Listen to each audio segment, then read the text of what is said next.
new problem plagued the Lutzes. The son of the previous owners had shot 6 members of his family while they slept in this very house.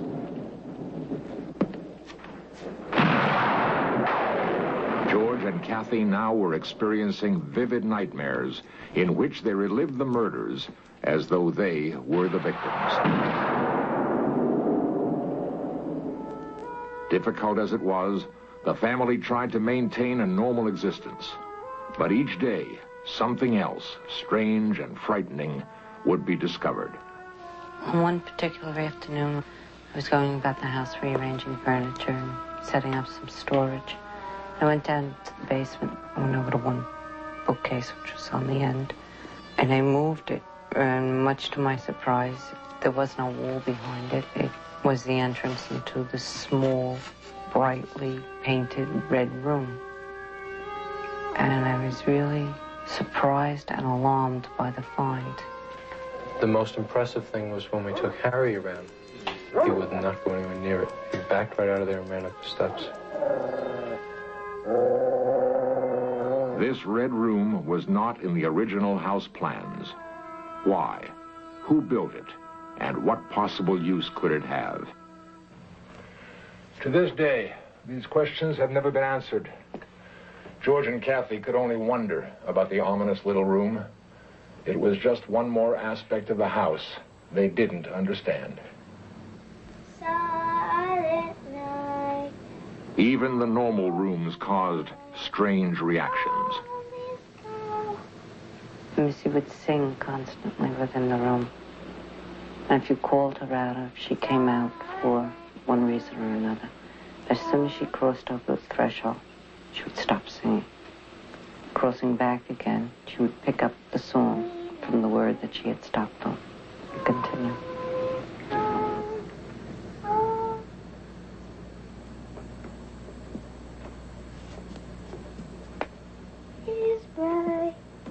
Missy boasted of her new playmate, someone or something named Jody. Jody, said Missy, could take any shape, a doll, a teddy bear, even a pig. And Jody could only be seen by whomever he chose, and he had remained invisible to Kathy and George. Missy even drew Jody in crayons. George and Kathy were amused at their daughter's fantasy, thankful that the terrifying events had not yet touched her. Their amusement faded quickly into horrid fear when Jody made his presence known to them.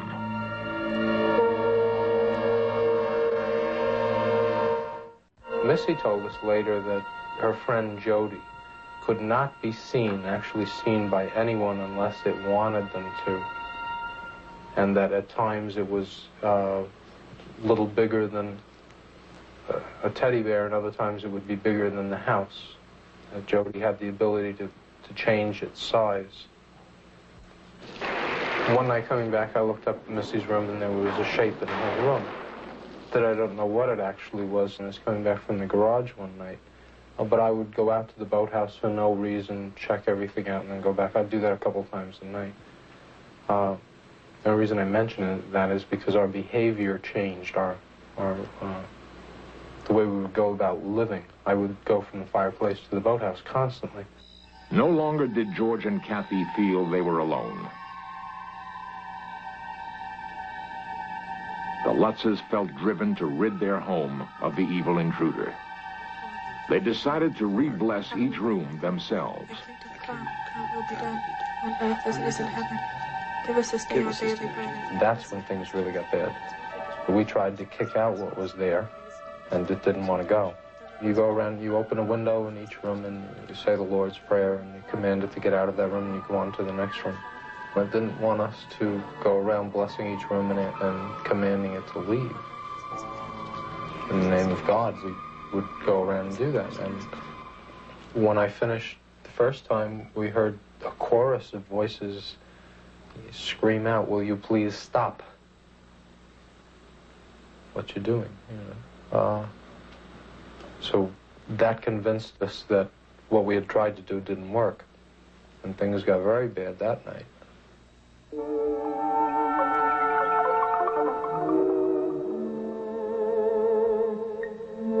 We had gone to bed that night and went into a very deep sleep. George woke me, and he had backed up from me, and I couldn't understand the repulsion in his face.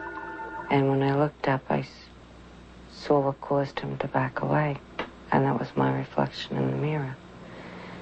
My hair had turned color. There was no true color. It was a gray-white. My face was severely wrinkled, deep impressions coming down across the forehead. My mouth was very tight, very drawn. And the feelings that were going on were confusion, illness, just trying to grasp hold of me, you know. By morning, her frightening appearance had vanished. George continued to be obsessed with fire. He would stare endlessly into the flames. Slowly, the chill gripped his very soul. The searing heat was etching a demonic face into the fireplace. It was staring out at him through the flames. What would happen next?